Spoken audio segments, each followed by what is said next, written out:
Persembahan dan perpuluhan dapat ditransfer melalui BCA 857 050 5000 atas nama GBI Musi Palam Indah atau scan barcode QR kode GBI Musi Palam Indah.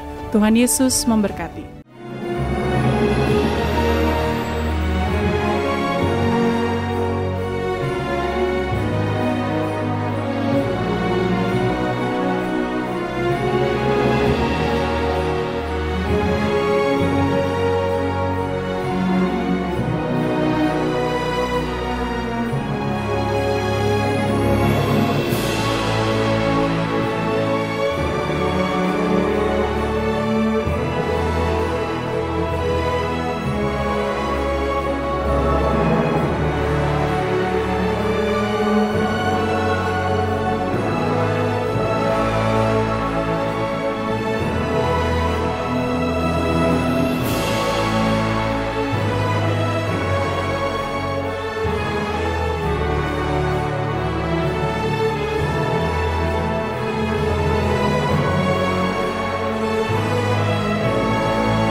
Shalom Bapak Saudara, puji nama Tuhan, apa kabar semuanya?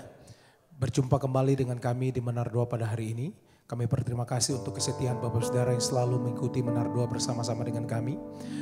Nah Bapak Saudara yang ada di Holy Spirit Room dan juga Bapak Saudara yang mengikuti secara online. Mari kita siapkan hati kita bersama-sama hari ini. Untuk kita datang kepada Tuhan, kita minta biarlah Tuhan hadir, Tuhan melawat kita bersama-sama. Mari kita satukan hati kita akan berdoa. Kami bersyukur untuk anugerah Tuhan dalam hidup kami. Terima kasih ya Tuhan, untuk semua yang baik yang Tuhan kerjakan buat kami sampai hari ini. Biarlah Engkau bawa kami ya Tuhan, bersama-sama dengan seluruh umat-umat-Mu ya Tuhan, yang mengikuti menara doa ini ya Tuhan Yesus. Kami minta biarlah Engkau lawat, Engkau jamah mereka. Mereka yang sakit Tuhan Engkau sembuhkan secara pribadi. Bawa kami ya Tuhan, untuk kami mengalami Tuhan. Terima kasih Roh Kudus, tuntun kami, urapi kami, penuhi kami hari ini lebih lagi ya Tuhan. Kami mau memuji dan menyembah Engkau ya Tuhan Yesus. Biarlah Engkau bertahta di atas doa pujian dan penyembahan umat-umat-Mu ya Tuhan.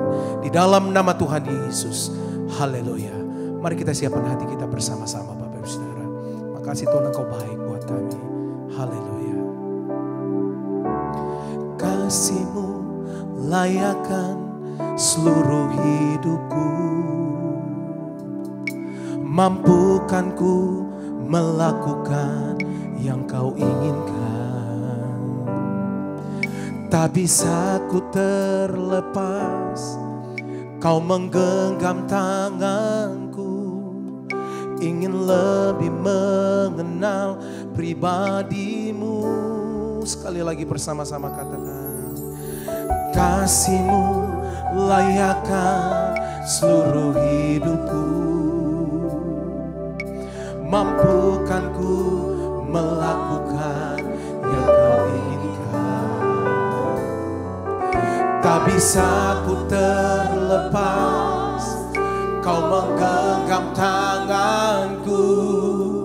Ingin lebih mengenal pribadi-Mu. Sembah Dia, haleluya. Ku terhubung denganmu, selalu melekat di hatimu. Firman-Mu itulah dasar hidupku, yang berdaulat atasku. Bersama-sama katakan kasih-Mu, haleluya. Kasih-Mu layakkan seluruh hidupku. Amin Tuhan. Mampukan ku melakukan yang Kau inginkan. Tak bisa ku terlepas, Kau menggenggam tanganku. Ingin lebih mengenal pribadi-Mu. Sembah Dia, haleluya.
Terhubung dengan Tuhan setiap hari ya Tuhan.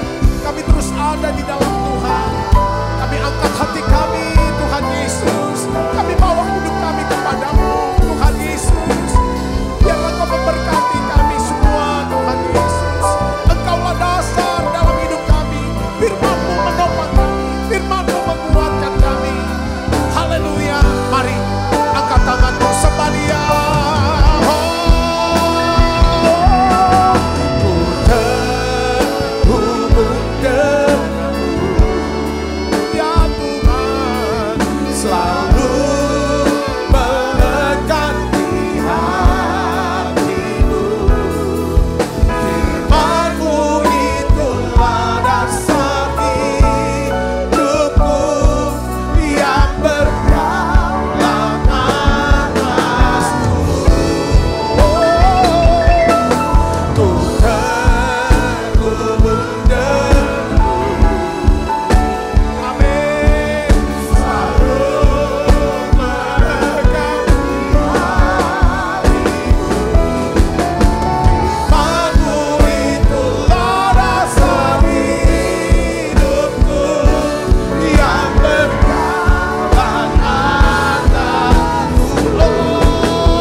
Lagi sembah Dia.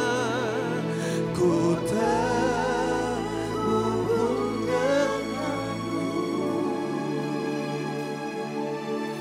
selalu melekat di hatimu.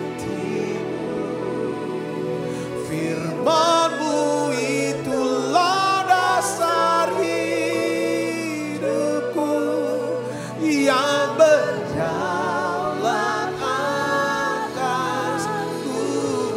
firman-Mu Tuhan, firman-Mu itulah dasar hidupku yang berjalan atasku. Sekali lagi dengan iman-Mu katakan, Firman-Mu itulah dasar hidupku yang berdaulat atasku.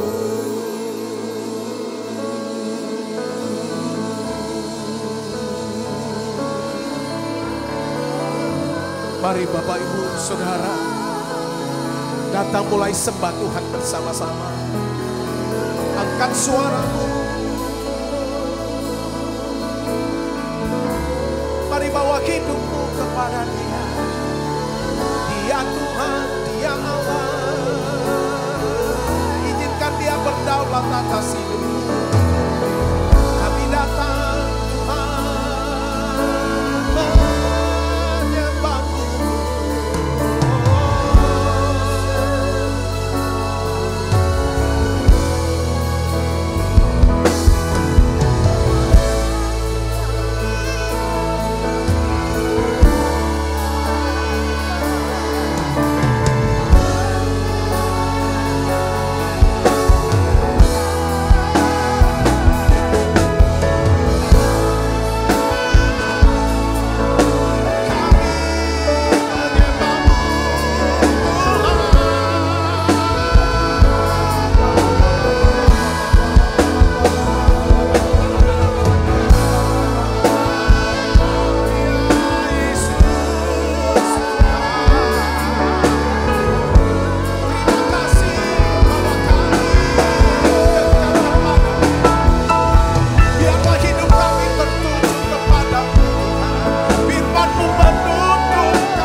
Mari buka tanganmu Bapak Ibu Saudara.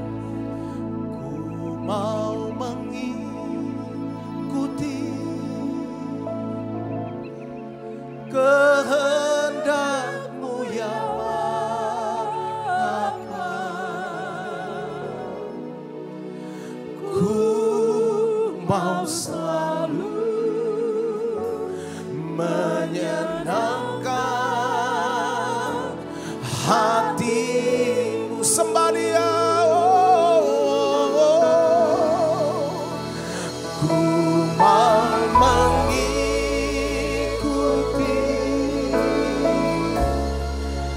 kehendak-Mu ya Bapa. Ku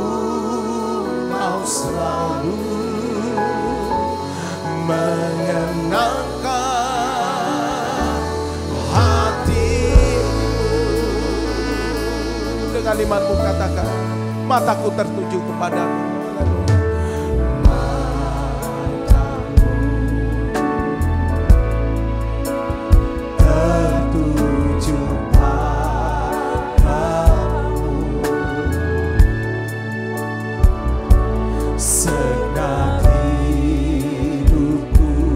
Kami serahkan Tuhan, ku serahkan padamu.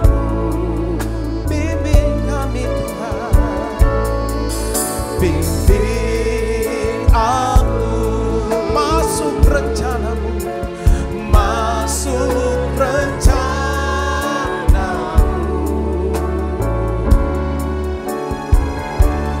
Ku membesarkan kerajaan-Mu, sembah Dia. Ku mau mengikuti kehendak-Mu ya Bapa. Ku mau selalu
hadirat-Mu memenuhi kami Tuhan.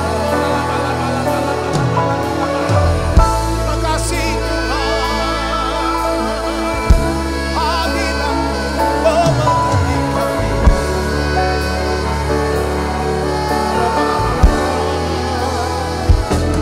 Diberkati Kau Tuhan dengan pujian kami.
berdoa inilah ya Tuhan.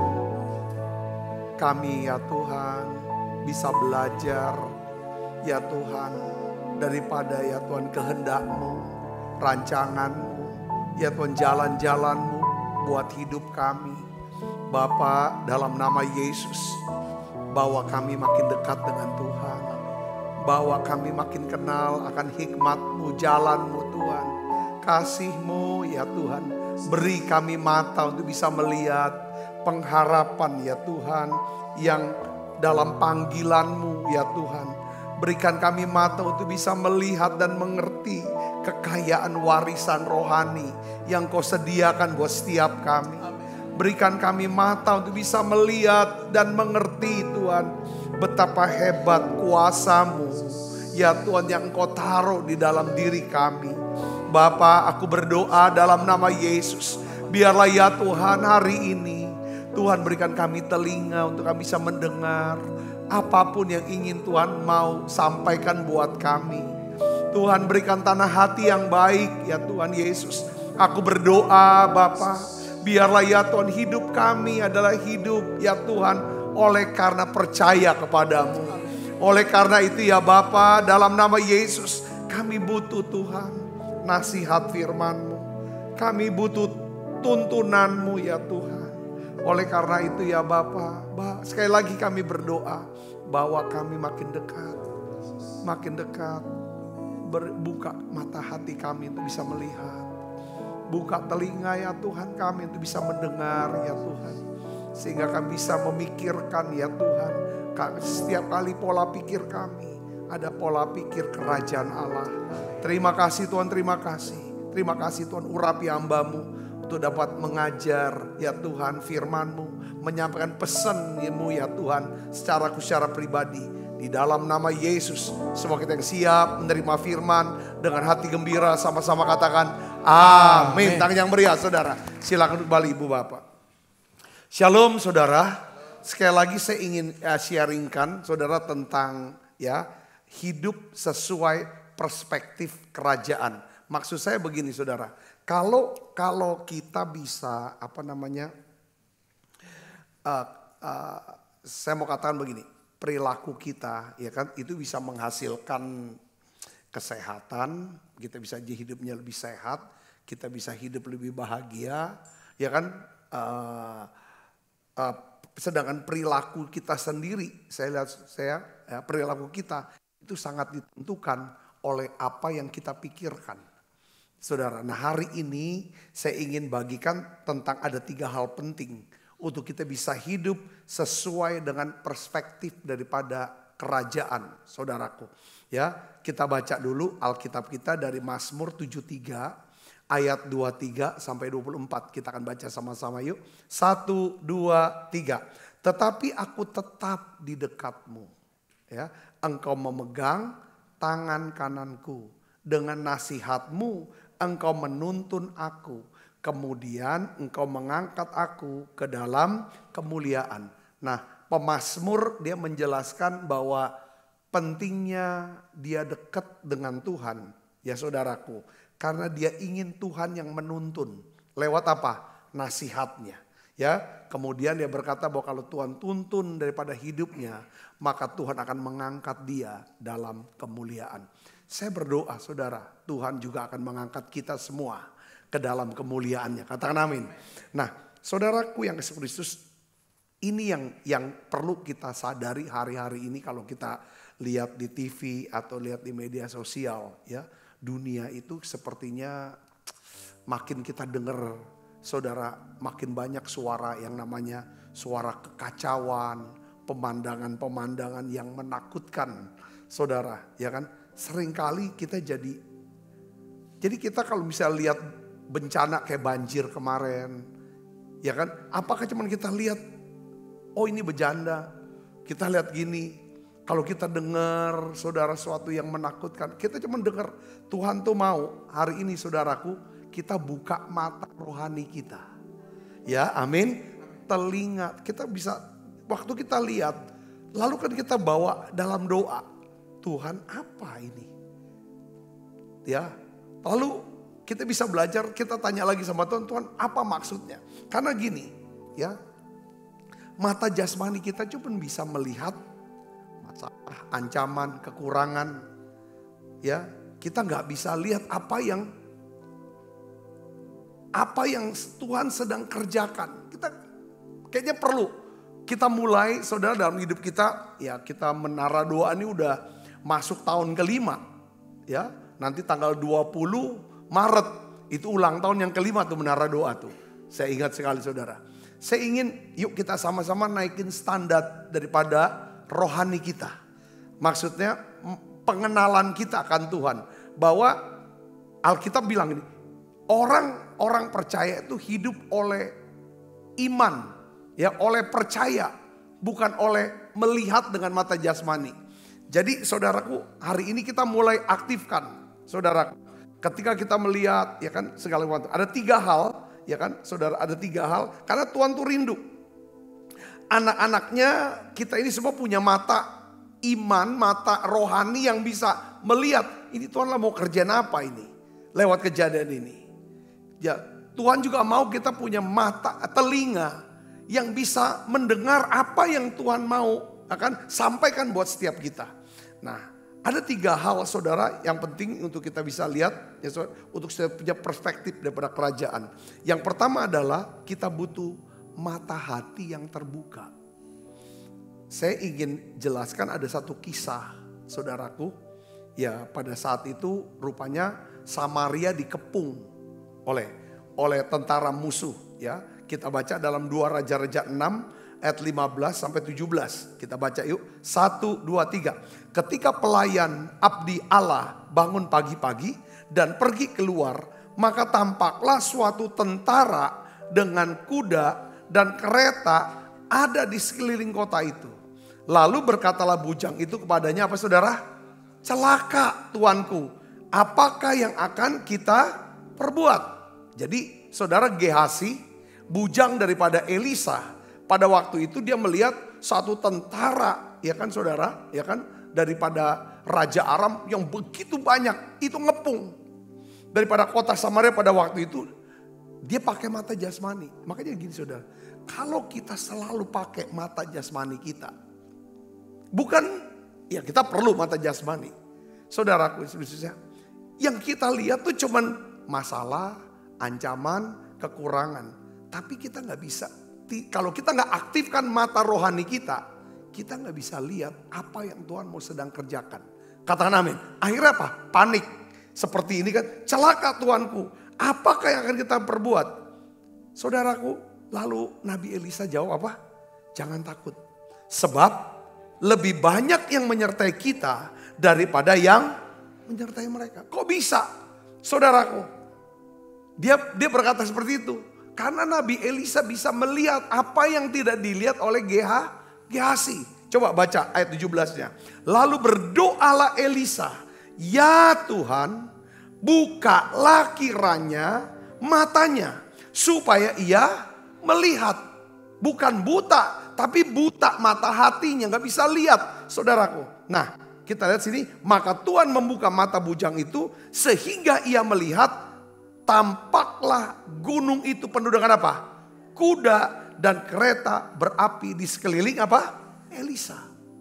Jadi saudaraku, ini yang kita harus belajar, ya.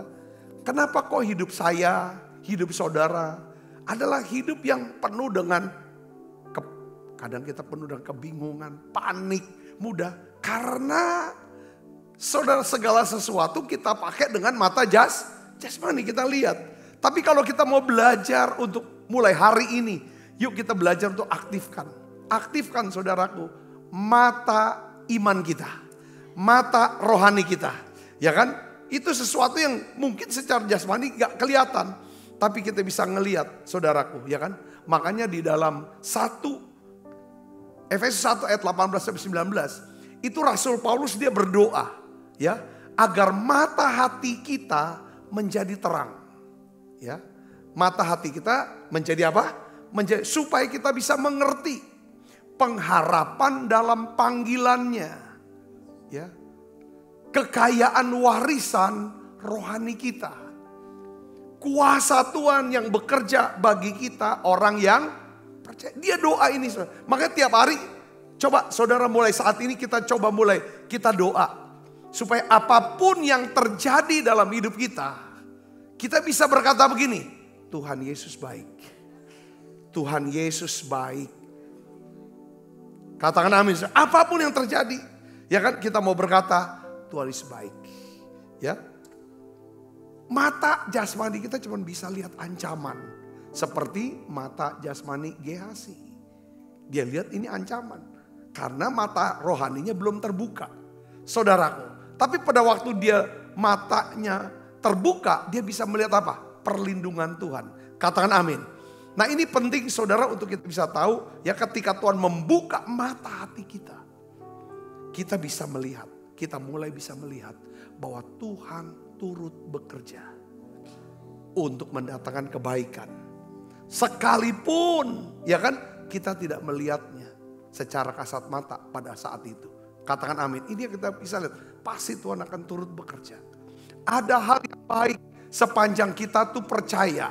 Sepanjang kita tuh mengerti bahwa kita ini adalah anak-anak Tuhan yang mengasihi Dia dan mau hidup sesuai dengan rencana Tuhan. Katakan amin.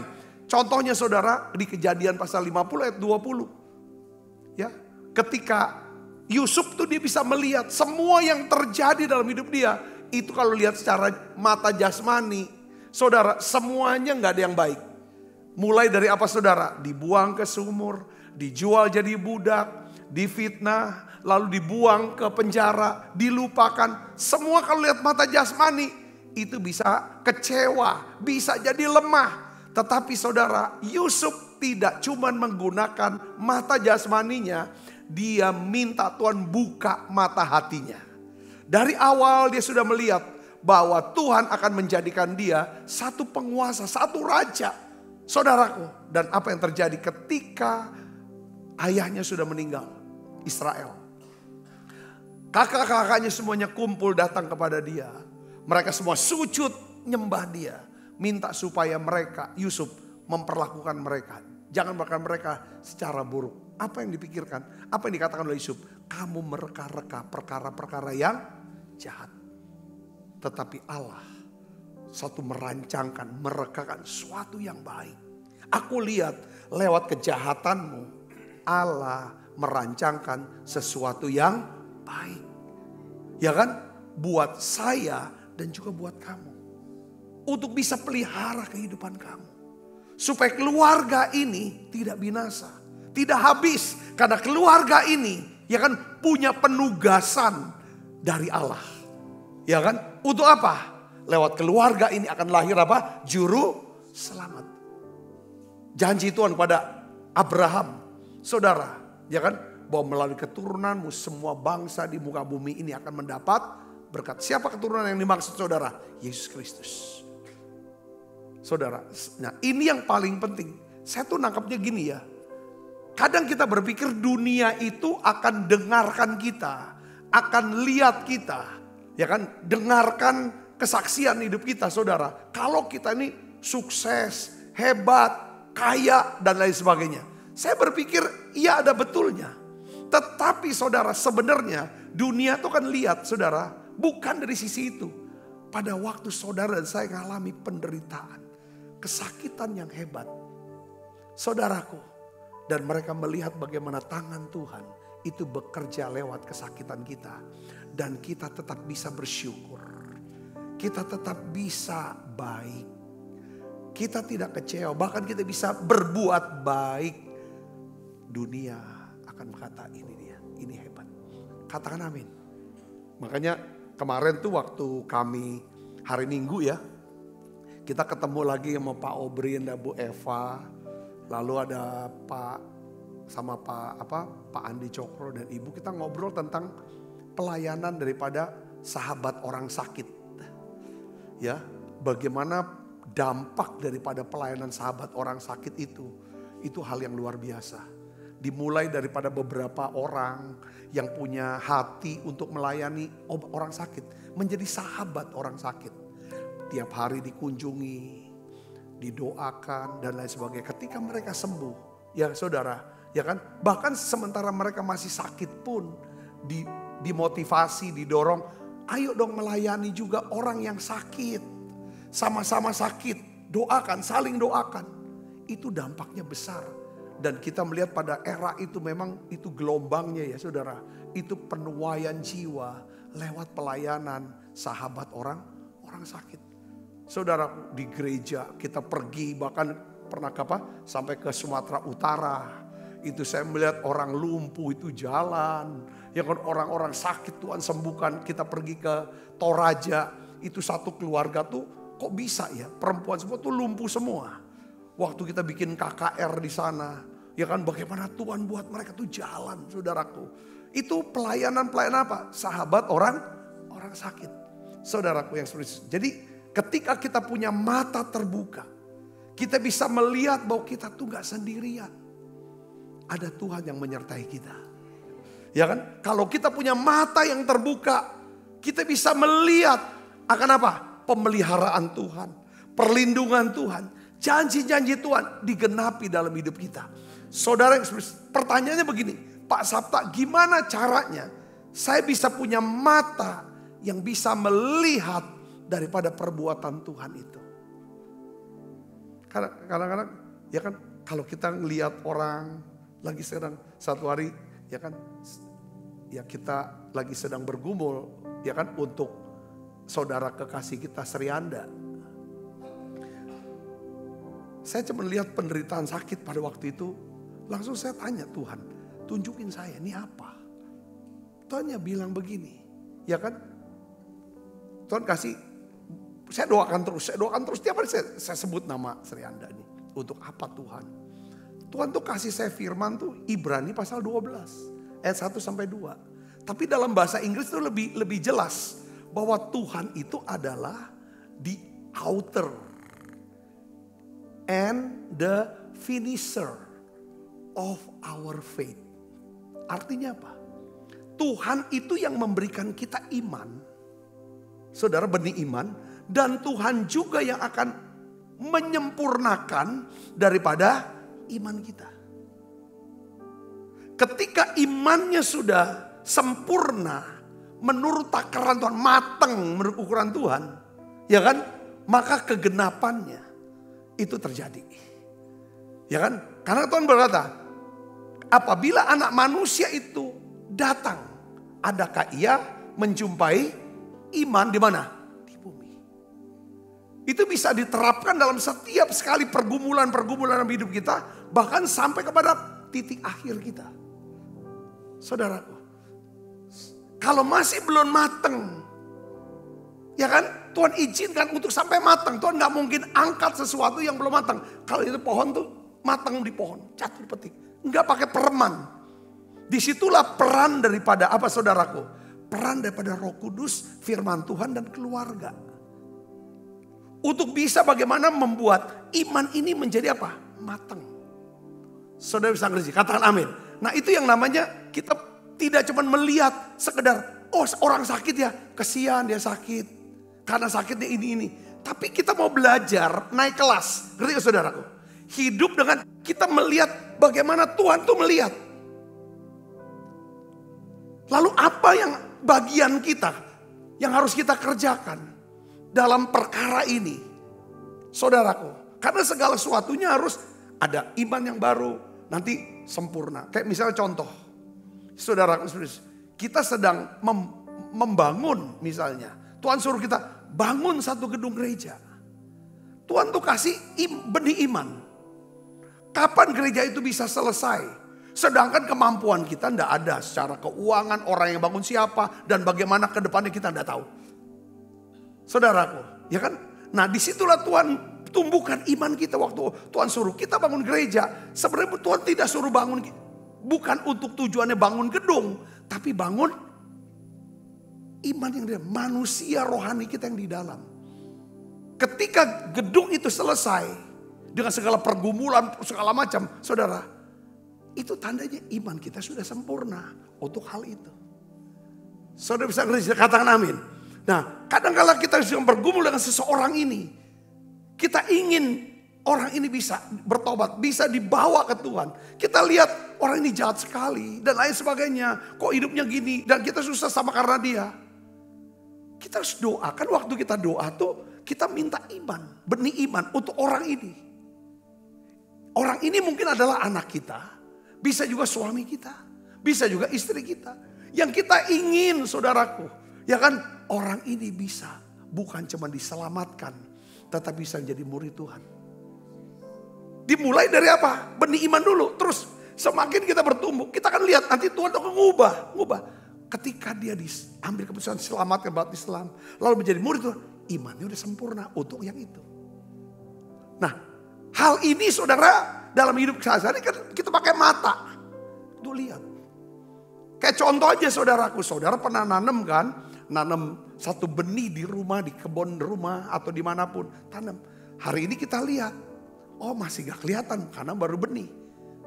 Waktu kita lihat belum berapa apa kan kita pupuk, kita siram. Terus kita lihat lalu kita kerjakan sesuatu. Begitu pula dengan kita saudaraku. Nah jadi pertanyaan begini. Bagaimana kita bisa punya mata untuk bisa melihat daripada Tuhan? Matius 5 ayat 8 katakan gini saudara. Berbahagialah orang yang apa? Suci hatinya.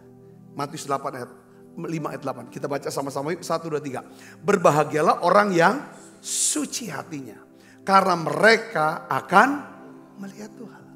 Kata melihat Allah tuh artinya gini saudaraku. Kita tidak cuma melihat sekumpulan tentara yang menjadi ancaman buat kita. Seperti Gehazi lihat. Melihat Tuhan dan kita bisa melihat di balik daripada tentara itu. Ada tentara malaikat yang jumlahnya jauh lebih banyak daripada tentara yang kita lihat dengan jasmani itu. Saudara bisa mengerti sini katakan amin. Tapi syaratnya untuk bisa lihat itu apa? Suci hati. Apa sih maksudnya suci hati saudara? Apa maksudnya suci? Bukan karena kita orang suci. Tetapi kita ya kan mau hidup dalam apa? Pertobatan. Hidup dalam pertobatan. Hidup dalam doa-doa yang Tuhan, ampunilah kesalahan saya. Seperti saya mengampuni kesalahan orang lain. Katakan amin. Ini kata kuncinya di situ. Ini bicara hati sih. Suci itu di hati itu apa saudaraku? Itu dimulai dari hati. Nah ada pertanyaan penting begini saudaraku untuk bisa melihat. Ya untuk suci hatinya. Pertanyaan pertama saya tulis begini saudara. Apakah kita masih menyimpan kebencian, kepahitan masa lalu? Itu pertama. Yang kedua, apakah kita ini seorang yang sering meledak dalam kemarahan? Ketika disenggol sedikit, bukan cuma tersinggung dan kecil, tapi bisa meledak dalam kemarahan. Kenapa ini bisa terjadi? Karena kita belum berdamai dengan masa kecil kita. Saudaraku, apa kita sudah berdamai dengan orang tua kita? Dengan masa kecil kita itu penting berdamai dengan orang tua. Ini kadang-kadang kalau orang yang masih nyimpen trauma ini, tema apa kalau kita bicara, itu kesenggol sedikit tema itu bisa meledak luar biasa. Ini hati-hati saudaraku, ya kan? Coba cek lagi tentang suci hati ya. Apakah kita merasa tidak aman? Selalu merasa tidak aman. Terlalu cemburu. Terlalu kayaknya kita mau kontrol semua. Kita mau kuasai semua. Sesuai dengan apa? Pendapat kita, kehendak kita. Nah saudara. Atau kembali lagi, apakah kita seorang yang suka mencela orang lain? Sedikit kita cela. Kebiasaan mencela, kebiasaan menyalahkan orang lain. Nah ini yang akan mempengaruhi kemampuan kita. Saudara, untuk bisa mengerti, untuk bisa melihat dari sudut pandang daripada Tuhan. Makanya Tuhan Yesus itu mengajarkan kepada kita begini. Ya, waktu kita berdoa. Apa ajaran Tuhan Yesus? Kita baca Markus 11 ayat 24 sampai 25. Kita baca sama-sama. 1, 2, 3. Karena itu aku berkata kepadamu. Apa saja yang kamu minta dan doakan apa? Percayalah bahwa kamu telah menerimanya. Maka hal itu akan diberikan kepadamu. Dan jika kamu berdiri untuk berdoa, ampunilah dahulu sekiranya ada barang sesuatu dalam hatimu terhadap seseorang, supaya juga Bapamu yang di surga mengampuni apa? Kesalahanmu. Jadi Yesus ngajar gini, lihat dulu dengan mata iman, baru kamu akan menerimanya secara jasmani. Tapi untuk bisa melihat dengan mata kita percaya, kamu akan menerima. Kita percaya itu artinya melihat bahwa kita sudah menerima. Ini kan butuh mata. Tuhan bilang, untuk supaya mata hatimu bisa melihat. Ayat 25 katakan, jika kamu berdiri untuk berdoa, apa? Ampunilah dahulu. Saudara, katakan amin saudara. Itu dia. Yang kedua, saudara, kita akan belajar itu tentang mata. Ya, apa yang kita lihat, seringkali apa yang kita lihat, kesucian hati kita tuh ditentukan daripada kalau apa yang kita lihat kita langsung mencela. Apa kita celak? Nggak kudus hati kita. Kalau kita bisa lihat sesuatu yang nggak beres dengan mata jasmani, lalu timbul tergerak hati kita oleh belas kasihan, itu suci hati. Saya tuh ukuran seperti itu. Berkali-kali kadang-kadang kita lihat, kalau lihat ini yang gak beres, langsung kita komen yang negatif, kita celak dia. Kita salahkan, kita hakimi segala macam. Nah, kalau saudara mau belajar, kita mau belajar, ayo naikin standar. Saudara, ini yang harus kita tahu. Naikkan doa syafaat. Katakan amin saudara. Karena berbahagialah orang yang suci hatinya. Maka dia akan melihat Tuhan. Melihat apa yang rancangan Tuhan, rencana Tuhan, perlindungan Tuhan, pemeliharaan Tuhan, kuasa Tuhan. Yang kedua saudara, selain mata yang perlu kita lihat adalah, yang perhatikan apa? Telinga. Kita butuh telinga. Saya pakai istilah telinga hati, bukan telinga jasmani saja. Telinga hati. Untuk apa? Mendengar. Karena kalau untuk dengar Tuhan bicara, ya kan? Untuk kita simpen firman, untuk semua kata-kata. Telinga kan untuk mendengar kata-kata. Saudara, baik kata-kata daripada suara Roh Kudus, suara firman, itu semua di hati saudaraku. Kalau iblis di mana? Suara iblis dia bicaranya di mana? Di pikiran. Makanya kalau iblis bicara, banyak orang tuh stres, depresi, pikirannya terganggu, nggak bisa tidur segala macam. Pikirannya stres, itu di pikiran. Iblis bicara di pikiran, tapi Tuhan bicara di mana? Maka kita harus buka telinga kita. Saudaraku, ya. Nah, Tuhan Yesus itu berulang kali dia berkata, saudara, ya, sampai 7 kali ya. Karena dia bicara kepada 7 jemaat. Siapa bertelinga, hendaklah ia mendengar apa yang dikatakan apa? Roh kepada jemaat. 7 kali, Pak. Siapa bertelinga? Kenapa Tuhan Yesus berkata, siapa yang bertelinga? Waktu dia berbicara, dia tutup dengan kata apa? Siapa bertelinga, hendaklah ia mendengar apa yang dikatakan oleh Roh. Apakah Tuhan sedang berbicara sama orang yang gak punya telinga? Bukan itu maksud Tuhan. Bukan telinga yang di sini. Telinga yang di sini. Katakan amin. Ya bukan. Ini bicara apa? Kepekaan dengarkan suara. Ya, telinga rohani membuat kita peka.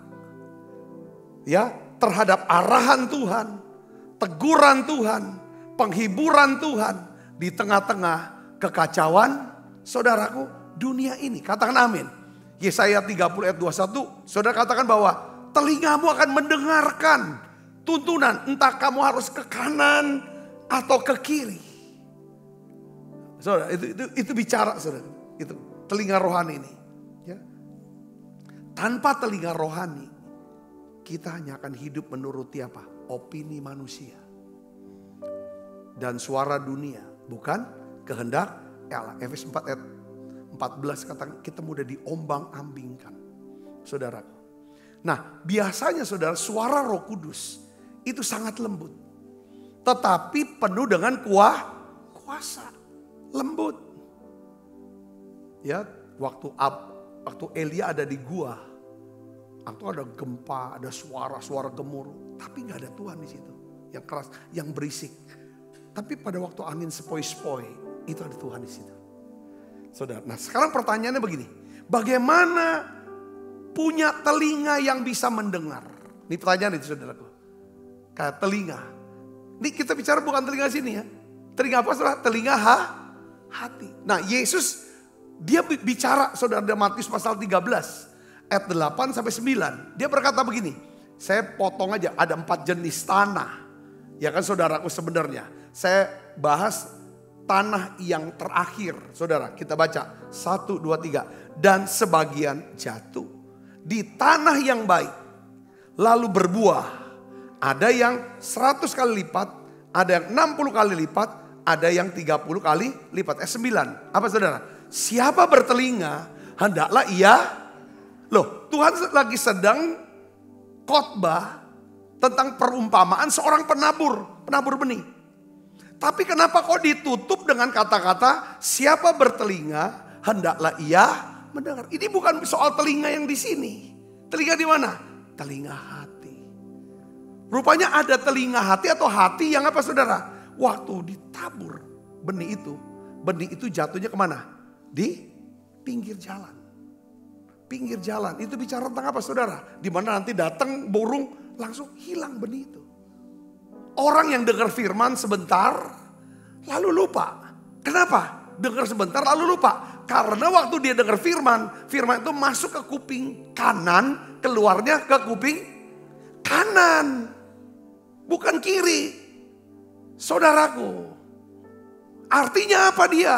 Sambil dengar firman, pikirannya ngelantur kemana-mana. Sementara dengar firman, saudara matanya kemana-mana. Sementara dia dengar firman, kemana-mana apa? Dia lihat handphone, dia lihat medsos.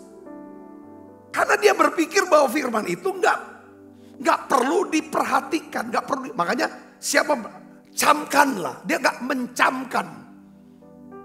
Mendengar sambil lalu, karena nggak penting buat dia. Sesuatu yang nggak penting kita nggak akan pernah serius untuk memperhatikan. Saudara, makanya ini bicara itu. Banyak orang kok ada di gereja, kenapa kok firman hidupnya kok nggak diubah, nggak berubah. Selalu mikirnya yang dunia aja, dia nggak bisa lihat yang dalamnya. Orang ngomong apa, langsung reaksinya ngamuk dulu. Dia nggak lihat maknanya tuh apa. Saudara, ini karena apa saudara? Jatuh di pinggir jalan. Mungkin suami atau istri. Istri lagi ngomong maksudnya gini. Karena jatuh ke pinggir jalan. Suami ngamuk kemana-mana. Karena tanpa pengertian pasti. Begitu pula dengan sebaliknya saudara. Suami mungkin ngomongnya apa. Karena dia gak taruh perhatian. Apa-apa. Langsung ngamuk dulu, denger. Nah untuk bisa perkataan itu kan benih. Untuk bisa sampai ngerti maksudnya apa. Itu harus siapkan. Artinya apa? Konsentrasi. Ya saudaraku, fokus. Ya kan, memperhatikan. Saya masuk. Saudara mau punya telinga yang bisa mendengar. Harus singkirkan. Gitu. Kenapa kok gak anggap penting? Ya sombong. Orang sombong kan gak penting banget. Semua cerita orang, perkataan siapapun pasti dia cuma denger pintu kanan keluar. Dia gak. Orang bisa dengar itu. Makanya kita penting saudara untuk bisa punya telinga yang bisa mendengar apa yang Tuhan katakan adalah apa saudara? Rendah. Tanah hati yang baik itu adalah rendah hati. Itu dulu pertama. Yang kedua apa? Umpamanya benih itu jatuh ke tanah yang apa saudara? Tanah yang apa? Berbatu-batu. Itu keras. Itu keras. Orang yang keras. Kekeh. Pendapatnya. Apa segala macam. Kebenarannya, prinsipnya, pengertiannya. Itu semua yang berbeda, yang baru itu gampang ditolak. Saudaraku, jadi telinga. Untuk bisa punya telinga yang mendengar. Tadi pagi di Menara Doa, saudaraku ya, salah seorang pendoa bicara tentang anggur baru harus disimpan di kantong anggur yang baru. Karena kantong anggur yang baru itu apa saudara? Dia lembut, fleksibel. Saudara, bukan keras, bukan kaku. Tanah hati, ada orang yang keras kaku itu seperti tanah hati yang berbatu sebenarnya. Kekeh dengan ininya, keras orangnya. Nggak bisa ngomongin. Yang ketiga adalah tanah yang apa? Semak duri. Itu bicara tentang kekhawatiran. Mau cari yang enak-enak, nyaman, hidup segala macam, saudaraku. Nah, ini bicara tentang apa, saudara? Itu lawan daripada apa, saudaraku? Ini bicara tentang kalau nggak menguntungkan, kalau nyusahin, kalau ngerepotin. Alah, nggak usah lah firman didengerin kayak gitu. Ya kan? Selalu tentang dirinya. Saudara, orang yang hatinya penuh semak duri, itu kan kekhawatiran, kekayaan dunia kan bisa. Itu cenderung ke orang-orang yang narsis, saudaraku. Nah, tanah yang baik itu tanah bicara apa? Ada rendah hati. Ya, ada lemah lembutnya. Setiap omongan masuk tertanam. Ada murah hatinya. Saudaraku, katakan amin. Bukan tentang diri dia. Murah hati bicara tentang kita bisa peduli menaruh perhatian kepada apa yang Tuhan mau, kepada apa yang Tuhan mau kerjakan. Katakan amin, saudara. Jadi kita butuh mata hati dan telinga rohani. Karena hidup ini lebih daripada apa yang bisa kita lihat. Hidup ini lebih daripada apa yang bisa kita lihat dengan mata. Hidup ini lebih daripada apa yang bisa kita dengar lewat telinga kita. Dengan mata yang terbuka, kita bisa melihat pekerjaan Tuhan. Katakan amin. Ya, dengan telinga rohani yang tajam, kita bisa dengar arahan-arahan Tuhan. Dampaknya apa? Kalau saudara dan saya punya mata yang bisa melihat, telinga yang bisa mendengar, maka pasti pikiran kita akan tertuju kepada perkara-perkara yang di atas. Sehingga kita bisa hidup kita hanya untuk tujuan sorgawi. Katakan amin. Saudara, kayaknya masa-masa pandemi itu kelihatannya sudah buat saya pribadi sih. Ya, itu lebih mendekatkan saya itu dengan sorga. Karena saya melihat bahwa rupanya gak perlu orang tuh menjadi tua dulu lalu mati. Pada masa pandemi saya bilang banyak orang-orang yang umurnya di bawah saya. Tiba-tiba kok bisa meninggal dunia. Meninggal. Lalu setelah pandemi saya melayani beberapa orang ngalami penderitaan. Lalu sepertinya balik pulang. Jadi akhirnya saya simpulkan bahwa hidup ini apa? Kalau kita sudah tahu firman, kita sudah dengar kebenaran rahasia daripada kerajaan Allah. Biarlah pikiran kita yang kita pikirkan, setiap keputusan yang kita ambil, kita berkata bahwa ini harus punya dampak bagi kekekalan nanti. Bagi buah di kekekalan nanti. Buat jiwa-jiwa. Katakan, kalau saudara dan saya punya pikiran yang jangka panjang, pikiran yang kekekalan, berpikir panjang, saudara dan saya itu artinya bisa hidup dalam apa? Perlindungan Tuhan dan pemeliharaan Tuhan. Kenapa orang tidak hidup dalam perlindungan Tuhan? Karena dia tidak pikir panjang, pikirnya pendek. Yang penting hari ini, seneng hari ini. Contohnya siapa? Esau. Dia gak pikir panjang. Yang penting perut saya hari ini lapar, saya mau makan. Salah satu, saya mau tutup saudara dengan pesan ini. Salah satu cara untuk kita bisa, saudaraku, ya kan, memiliki mata untuk bisa melihat, supaya hati kita bisa suci dan kita bisa melihat Tuhan. Supaya kita bisa punya telinga yang bisa mendengar apa yang Tuhan mau katakan, yaitu punya tanah hati yang baik, rendah hati, murah hati, besar hati, baik hati, hati-hati. Caranya gimana, saudara? Ya kan, Alkitab Tuhan kasih 3 hal. Jika kamu bersedekah, kalau jika kamu memberi, ya kan, dengan tangan kanan, tangan kiri tidak perlu tahu. Tuhan mau bilang gini, artinya apa, saudara? Konsentrasi. Ketika kamu ingin membawa persembahan, jangan sampai hatimu, pikiranmu, telingamu terdistract, ya kan, terganggu dengan hal-hal yang lain. Bawa itu sebagai satu persembahan, satu perbuatan yang ingin menyenangkan hati Tuhan. Katakan amin. Yang kedua, Tuhan bilang gini, apabila kamu berdoa, tutup pintu, masuk kamar, tutup pintu. Ya kan, supaya Bapakmu nanti yang di surga akan melihat dan memberikan, membalas.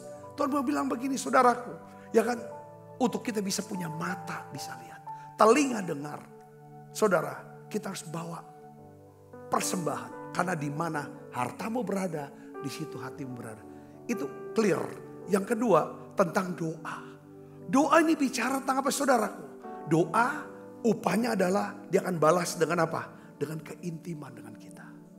Yang ketiga ditambah dengan apa? Apabila kamu berpuasa. Kenapa harus berpuasa? Puasa untuk menaklukkan apa saudara? Kan? Apa saudara? Untuk mengendalikan daripada puasa ini seringkali kita bicara tentang kerendahan hati. Puasa bicara tentang hawa nafsu, keserakan dan lain sebagainya. Ini penting untuk nahan diri. Ya, kalau memberi supaya kita menaklukkan keserakan, supaya kita bisa murah hati. Berdoa supaya enggak bergantung pada diri sendiri, tapi bergantung sama Tuhan, supaya kita bisa rendah hati. Puasa untuk supaya kita bisa, saudaraku, menguasai diri, jadi tenang, makin dekat dengan Tuhan. Aku berdoa, saudara semua diberkati dengan pesan ini. Katakan amin.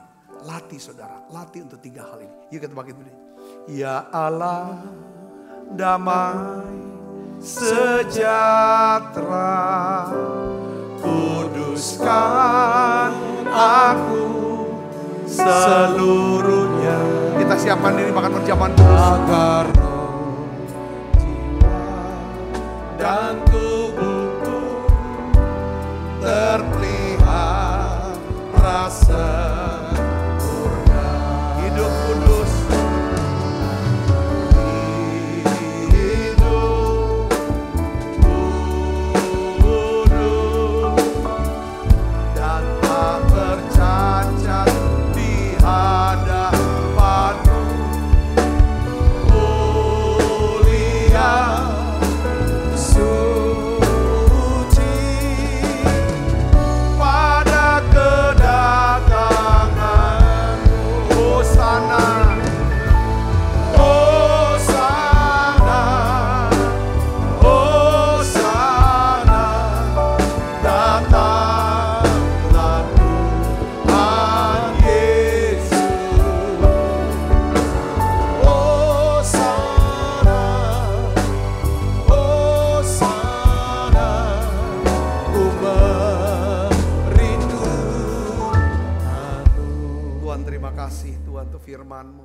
Biarlah ya Tuhan kau buka mata hati kami untuk bisa melihat Tuhan. Melihat perbuatan-Mu yang ajaib dalam hidup kami. Melihat perkara besar yang Tuhan mau kerjakan melalui hidup kami. Biarlah ya Tuhan kami bisa melihat pengharapan yang terkandung dalam panggilan-Mu. Ya Tuhan dalam hidup kami sebagai orang percaya. Biar kami bisa melihat warisan, kekayaan warisan rohani yang luar biasa itu Tuhan. Dan juga Tuhan kami bisa melihat kuasa-Mu yang lebih besar daripada ya Tuhan roh-roh yang ada dalam dunia ini. Bapa, aku berdoa berikan kami telinga untuk bisa mendengar nasihat-Mu, arahan-Mu Tuhan. Supaya setiap keputusan yang kami ambil sungguh sesuai dengan kehendak-Mu dan rencana-Mu. Ya Tuhan, setiap keputusan kami ambil bukan karena pengertian kami sendiri. Bukan karena kehendak kami sendiri. Tapi kehendak-Mu ya Tuhan. Terima kasih berikan kami telinga untuk bisa dengar ya Tuhan. Lembutkan setiap hati kami. Sebab apa yang telah teruskan kepadamu telah aku terima dari Tuhan. Yaitu buat Tuhan Yesus pada malam waktu diserahkan mengambil roti. Dan sudah itu mengucap syukur atasnya. Ia memecah-mecahkannya dan berkata, inilah tubuhku yang diserahkan bagi kamu. Perbuatlah ini menjadi peringatan anak-anak saudaraku. Bukankah roti tangan kita ada persoalan kita dengan tubuh Kristus? Mari kita makan dalam.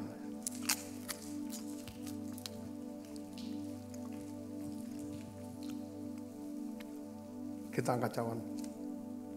Demikian juga yang mengambil cawan sesudah makan lalu berkata, cawan ini perjanjian baru yang dimeteraikan oleh darahku. Perbuatlah ini setiap kali kamu meminumnya menjadi peringatan akan aku, saudaraku. Bukannya cawan perjanjian ini. Ya atasnya kita ucapkan syukur ada persoalan kita dengan darah Kristus. Mari minum dalam nama. Terima kasih Tuhan. Terima kasih untuk anugerah-Mu. Haleluya.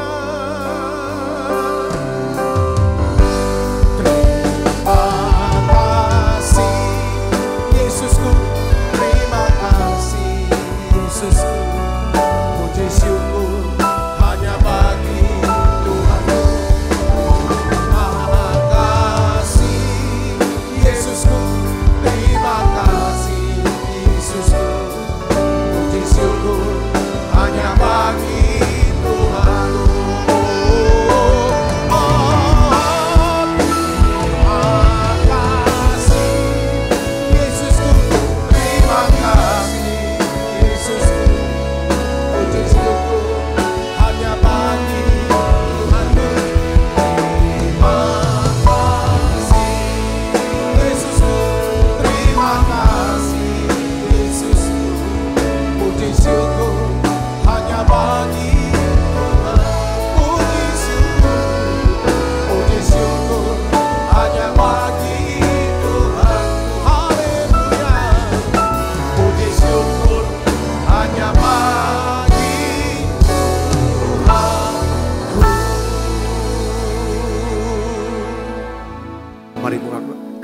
terimalah berkat yang berlimpah-limpah daripada Allah Bapa.